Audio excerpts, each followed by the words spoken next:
On today's Locked On Canadiens, the Laine era has begun in Montreal, and it's good.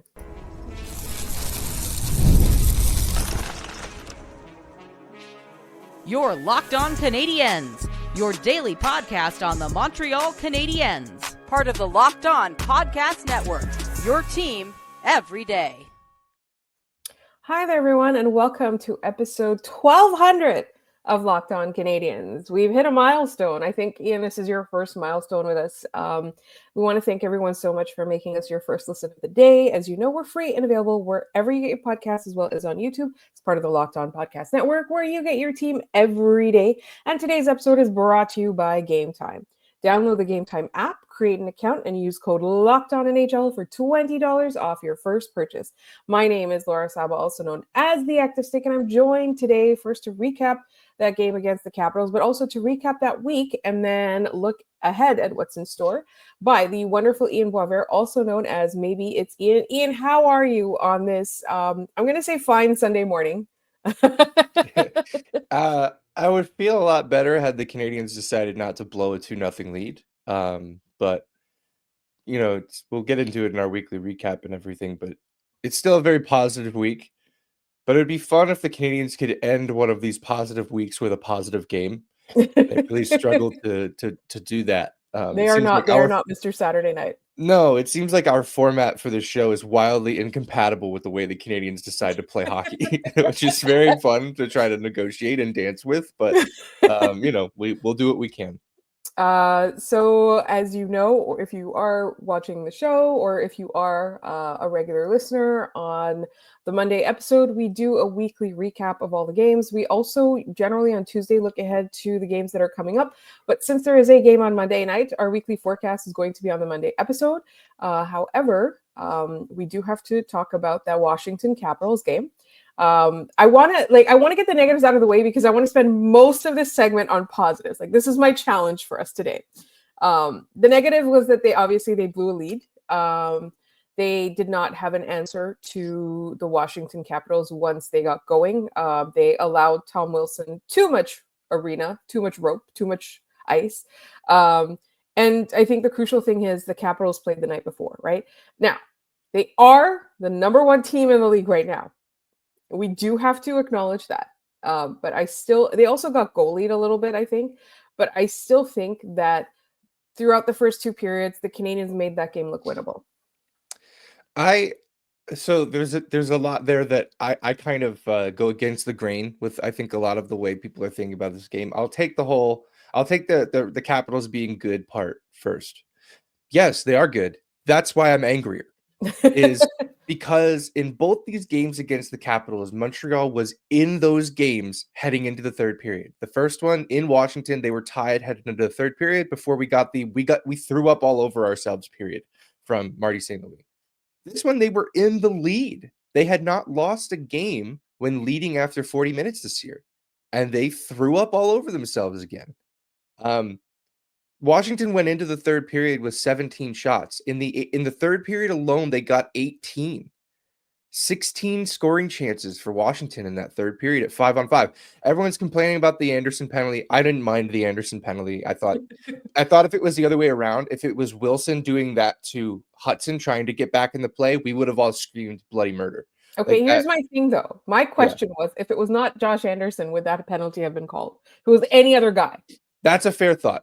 I think that's fair because Josh Anderson's having a bit of a moment with the guys in stripes lately. The other thing I will take issue with is the concept of Montreal getting goalied. Yes, there were a lot of breakaways. Who got those breakaways? Josh Anderson, whose stick right now is a wet mop. He does everything else well. He cannot score. Brendan Gallagher, yes, he's had a resurgence this year. I'm not expecting him to score that goal. Nick Suzuki, that's the one where I go, yes, I'm expecting him to put on a good shot and score. And he did. He put on a good move. He got stopped. And the other one was Jaden Struble, his first probably professional breakaway. His probably first breakaway since he was playing Pee-wee.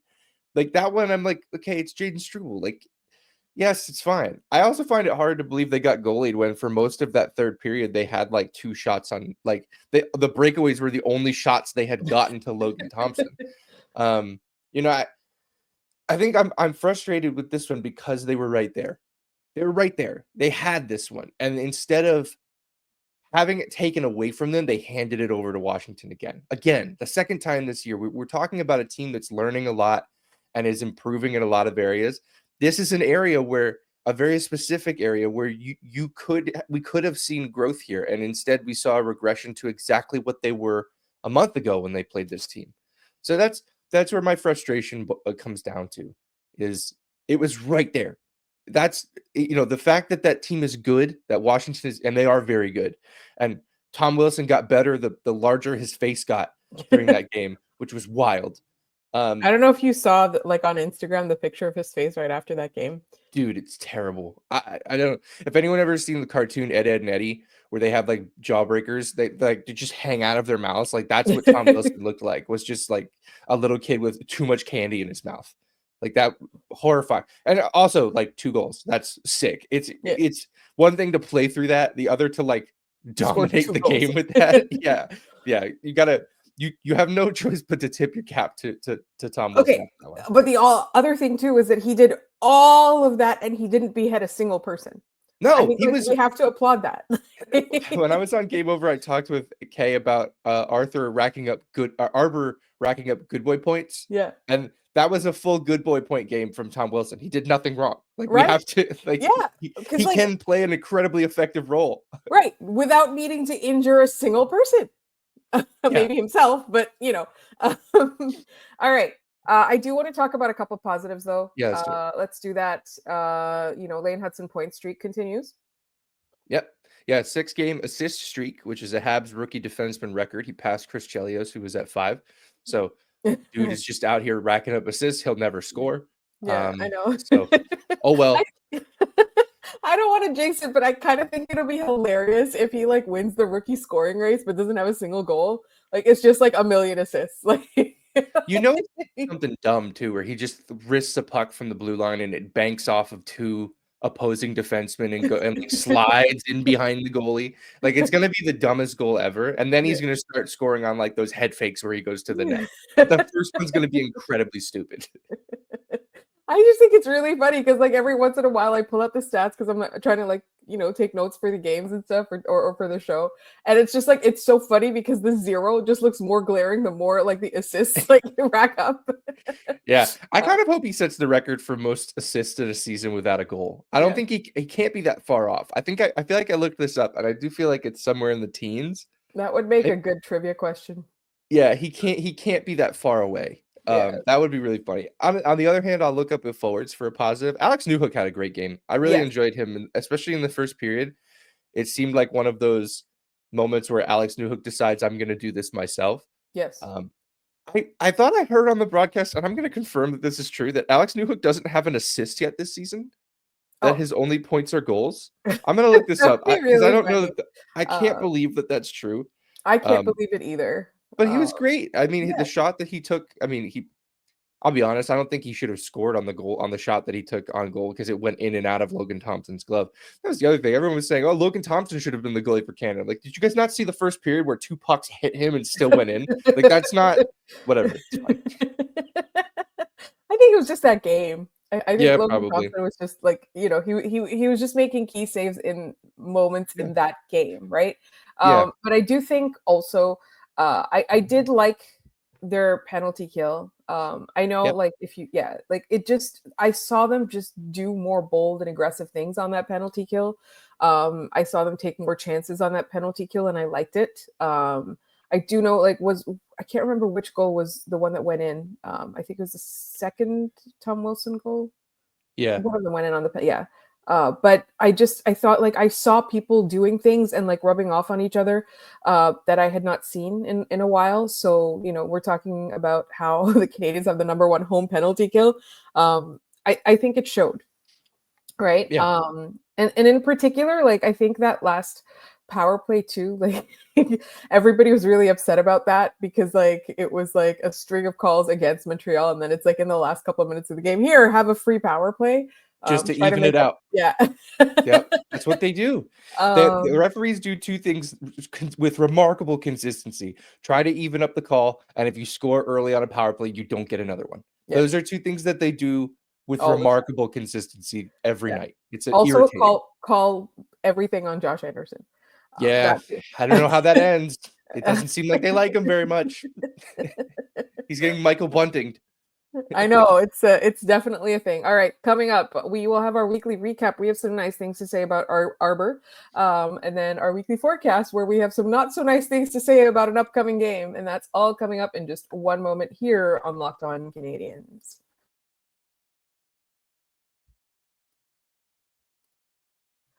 I love a great deal as much as the next guy, but I'm not going to crawl through a bed of hot coals just to save a few bucks. It has to be easy. No hoops, no BS. So when Mint Mobile said it was easy to get wireless for $15 a month with the purchase of a 3-month plan, I called them on it.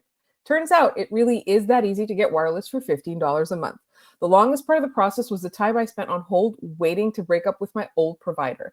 And the switch is so easy, easy purchase, easy activation. To get started, go to mintmobile.com/lockedonnhl. There you'll see that right now all 3-month plans are only $15 a month, including the unlimited plan. All plans come with high-speed data and unlimited talk and text delivered on the nation's largest 5G network. You can use your own phone with any Mint Mobile plan and bring your phone number along with all your existing contacts. Find out how easy it is to switch to Mint Mobile and get 3 months of premium wireless service for $15 a month. To get this new customer offer and your new 3-month premium wireless plan for just $15 a month, go to mintmobile.com/lockedonnhl.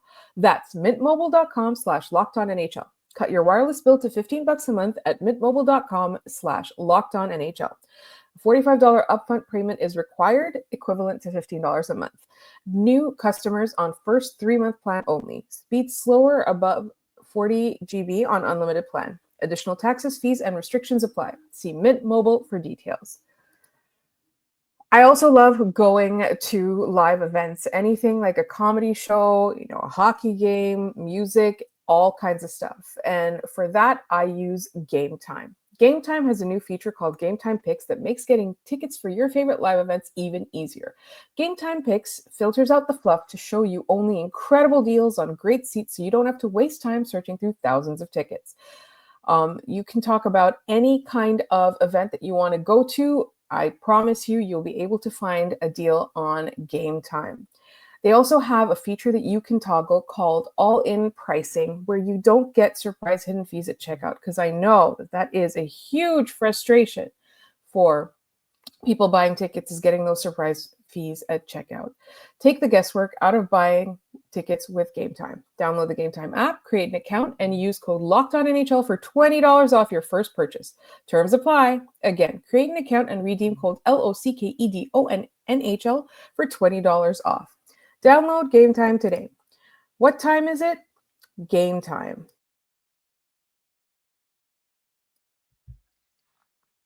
All right. It's time for the weekly recap, where we look at the forecast we had the previous week, and then we talk about how the Canadiens stacked up against that forecast. And last week we were quite excited because the return of Patrik Laine was on the horizon. Sure enough, he came into the lineup. He drew into the lineup on Tuesday night, and we almost never looked back until the Washington game.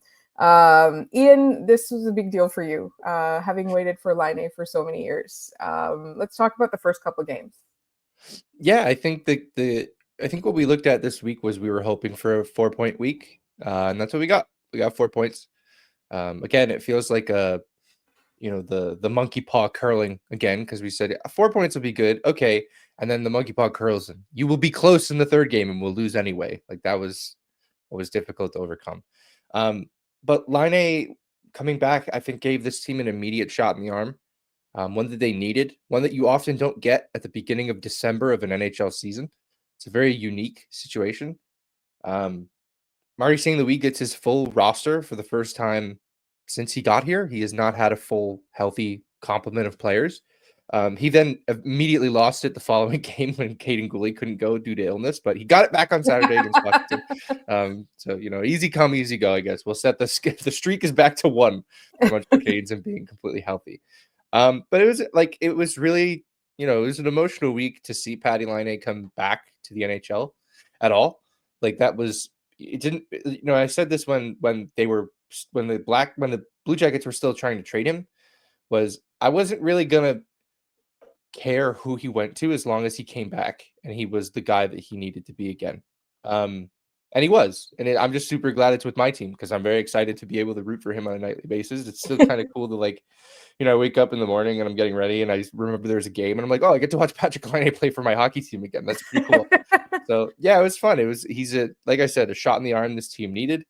And they, you know, the thing Marty is trying to get them to focus on is winning more than they lose. And this week they won more than they lost. They won 2 and lost 1. So they are headed in the right direction, despite, again, how the way that they break their weeks out is wildly incompatible with the way that I want to talk about this team because of the way that our weekly forecasts and recaps are structured. But that's an us problem, not a Canadiens problem. They never do what we want them to do. So a couple of weeks ago, I had a solo episode in which I put the call out to our listeners to tell us, do they think Marty's a good coach or a bad coach? Because what we've been seeing in our comments, in our social media, was a lot of very polarizing, like leave Marty alone, or Marty's a terrible coach, or how can you not think he needs to be replaced, or how can you not think he needs to be fired? All of the responses that we got, by and large, I would say 99% of the responses we got were that Martin St. Louis is just fine. Yeah. He's a rookie coach. He's learning. He doesn't have the right roster. It's growing pains. He's not a terrible coach. He does not need to be fired. He's not an amazing coach, but some people did acknowledge that he has the potential to be one, right? And I think I'm also on that train just because this is his first head coaching job ever. It's not like he was in the AHL for 20 years or whatever. Like he literally, he was coaching his kids' team. Like that was literally and I could coach a kid's team, right? So you and I can do that. Like I've done that. I did it. Yeah, I've done it before. I opened the door. I played. My dad needed a coach. They were playing a game at the XL Center in Hartford, where I will actually be seeing the Laval Rocket play next weekend. And he needed a coach, and I opened the defenseman door. So, and we won, and I'm undefeated in my coaching tenure. And I've retired. I'm never winning. I'm never playing another game. There you go. So I think this is the thing though, is that one of the things that I kept noticing this week is, again, there are so many little things that are improving, right? I was so happy with the penalty kill. Like the power play, okay, it's not the top in the league, but it's eons better than so good than last year, right? It's actually viable. It's something that the Canadiens, they have a chance, right? It doesn't make us miserable every night. And so you look at those incremental improvements, and I think what Patrik Laine did was he came in and supercharged some of those improvements, right? I think people played a lot more relaxed around him. I think that's part of the reason why Newhook is having a good couple of games is that he feels the less pressure on him. Everybody's just kind of morphing into what they're supposed to be. And so I do want to give Martin St. Louis a lot of credit, but there's a couple players I wanted to point it out this week. We talked so much about Mike Matheson this whole week, but Arbor Jackeye, consistently doing what we need him to do consistently. I was very impressed with him. Nick Suzuki also shutting us up a lot. And no kidding. 6-game point streak for him as well. A 4-point week for him in 3 games. He's it's ho-hum. Nick Suzuki over a point per game this week. I think we'll see that a lot this year. He's over a point per game for the season. Yeah. He's just playing really, really good hockey, man. We love Nick Suzuki. So was there a turning point to this week? I think it's just Patrik Laine coming back. Yeah, it definitely was. And coming off of a weekend that was really frustrating, and it's funny, we talk about the Canadiens play not matching up with the cadence of our weekly forecasts and recaps. Well, the week before was a perfect example of that. They started the week with 3 points in 4 games in those 2 overtime games against Utah and Columbus. And then they had a really good game against the Rangers that Saturday, which they lost, but they lost because they got jobbed by the officials. And then the Sunday game against Boston was terrible.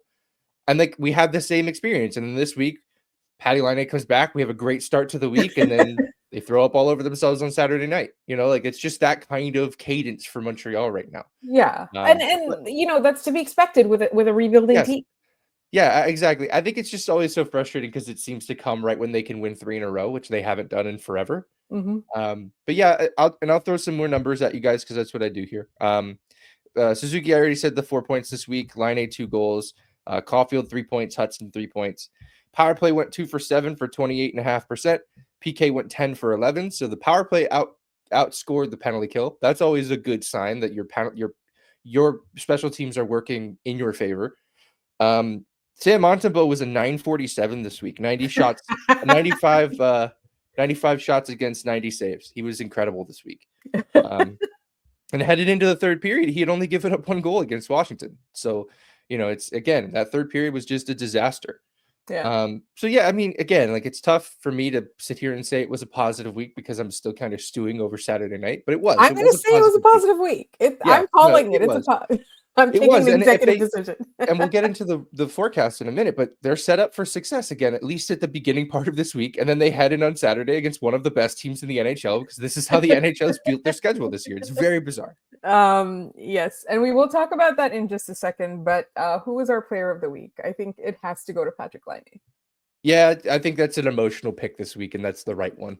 I think, yeah, I mean, we don't hide the fact that we're Canadiens fans, right? Like, we're not like, the national media trying to be objective and then spending 45 minutes on the Leafs every night. So yeah, and we are going to talk about our weekly forecast next week and our contest. I didn't mention it off the top, but our contest and trivia are also coming up in our next segment.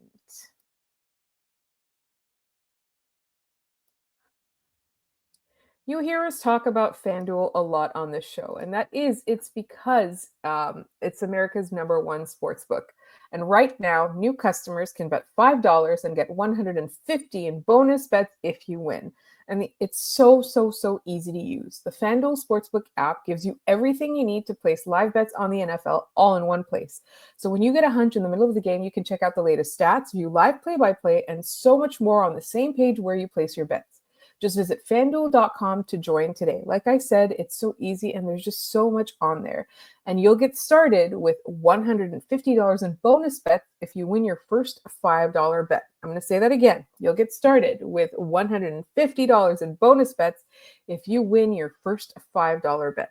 That's fanduel.com. Never waste a hunch and make every moment more with FanDuel, an official sportsbook partner of the NFL and us.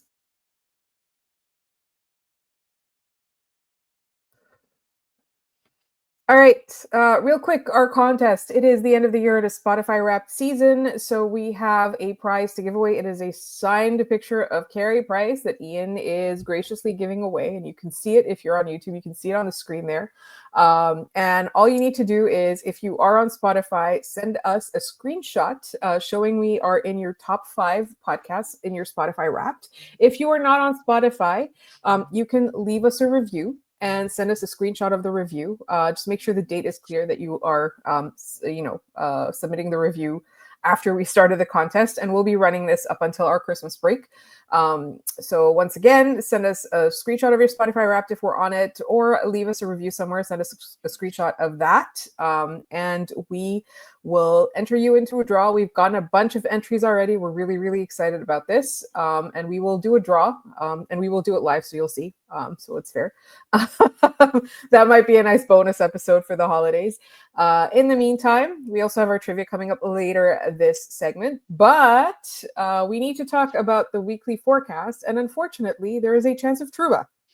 There is. I do want to start. I peeked down at my phone, and the Canadiens are practicing as we're speaking, but one of them who isn't is Josh Anderson, who's taking a therapy day. So maybe something to monitor moving forward.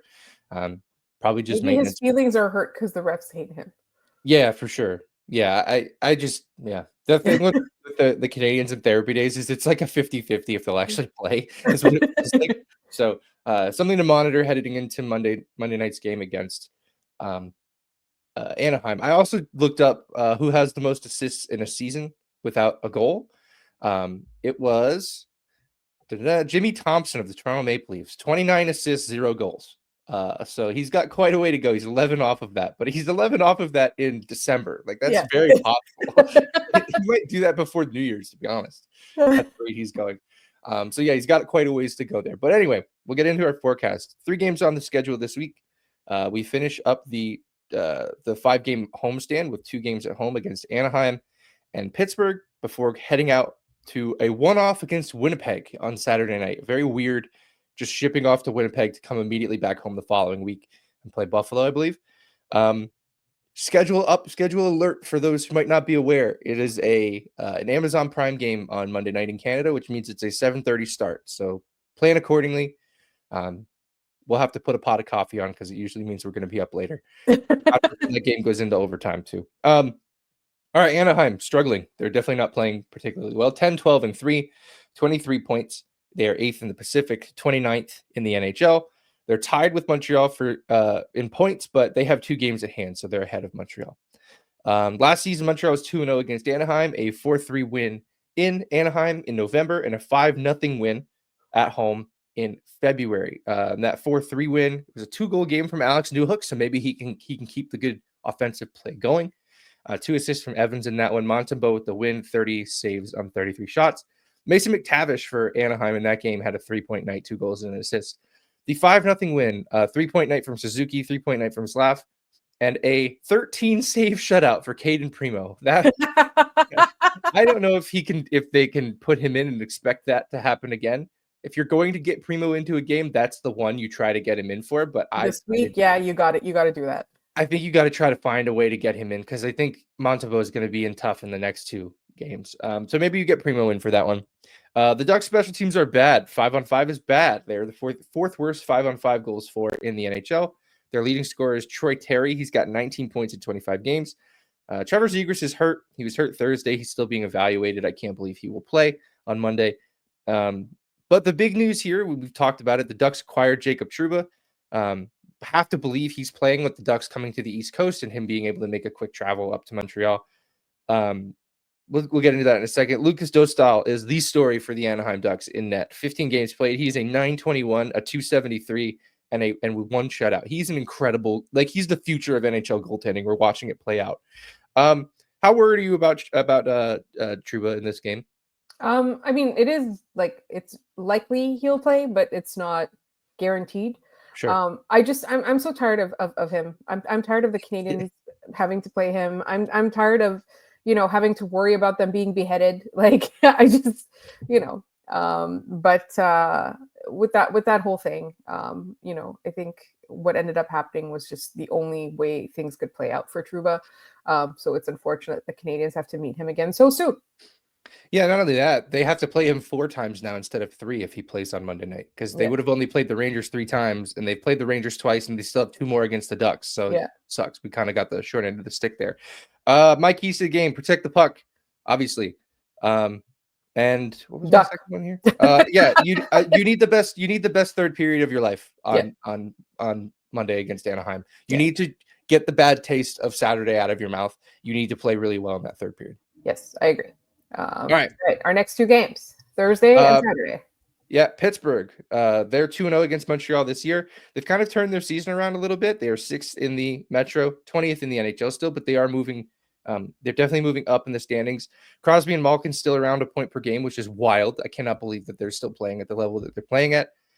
There's goals to be had in this game, though. Last 13 games, the Penguins have only 6 games with less than or equal to 3 goals against. So they've got in there, they've got 2 4s, another 4, a 6, a 4, a 6, a 7. There's a lot of goals to be had in this game if Montreal can play offensively. Sounds like Patrik Laine's music. I would say I did look at his career splits. He's not particularly great against Pittsburgh. He hasn't played them a ton, but maybe that breaks. That second line has to get moving at 5-on-5. I know we're giving them a long runway and they deserve that and everything, but we got to start seeing it because I think every other line was going on Saturday night except for them. And somebody pointed out Slavkovsky doesn't have a whole lot of points in the last little while. I think in the last month by the time that game rolls around. So we definitely need him to score.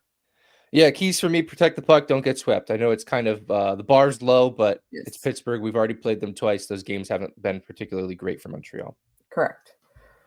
All right. Last game of the week, we are headed to Winnipeg. Winnipeg is 28-0, 40 points. They're 2nd in the Central, 3rd in the NHL.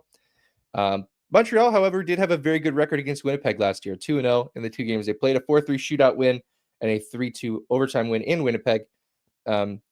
this is the Justin Barron series. He had 2 goals, a goal in the first game that was a shootout win, and then he had the overtime winner in the second game. Jake Allen played both of those for Montreal, 42 for 45 in the first one, 30 for 32 in the second. You have to have Montembeault ready for this game because it seems like he's going to be under fire. Yeah. This is a third game back in Winnipeg for Laine. He has 1 without points, which was an overtime loss for the Columbus Blue Jackets, and 1 with 2 goals in a win in Winnipeg. So we could get either one of those, to be honest. I wonder how ready he'll be to get back into that building and hear cheers and then boos, I imagine, is how that would go. Yeah. They have the 3rd best power play in the league in Winnipeg, 29.3%. Kyle Connor, 27 games played, 30 points. Mark Scheifele, the coward, 29 points in 27 games. Morrissey, 25 points in 27 games for a defenseman. Very good. Nikolai Ehlers was hurt back in November. I doubt he plays. Connor Hellebuyck, very good. 927, 214, 3 shutouts. Could be a Four Nations preview with him playing against Montembeault. Keys to this one for me: protect the puck and get it to Patty. Let Patty rip it. I think that's a big game where we see him just try to fill the net. Yeah, and also just stay away from the coward Mark Scheifele. Yeah. Unless you're Arbor Xhekaj, then go after the coward Mike Scheifele. Anyway, all right, let's get into our trivia and then head out of here. This was the question from last episode. Follow this player path and tell us who it is. Washington, Dallas, Tampa, LA, Montreal, Washington again, New York Rangers, Montreal again, Phoenix. Laura, this was actually your idea. Who was this? It was Jeff Halpern.